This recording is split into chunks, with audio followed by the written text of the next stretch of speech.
I just want to show you guys how to install the new sunroof of the Nissan Murano.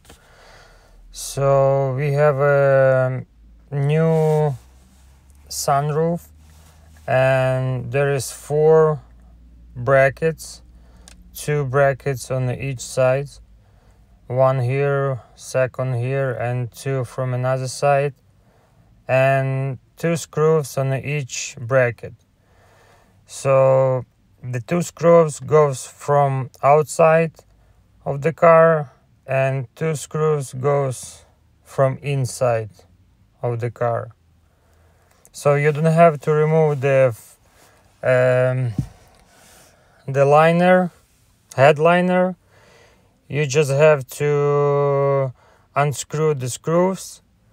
This screws goes from outside of the car, 2 screws from each side, and another 2 screws goes from inside.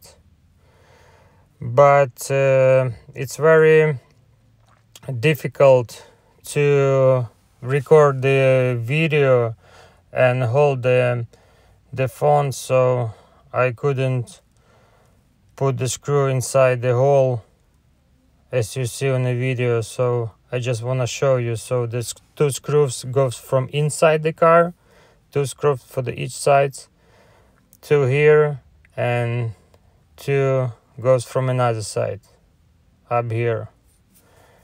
So as you see, it's not so tough to change the sunroof. It's the half its look when it's done. So thank you for watching.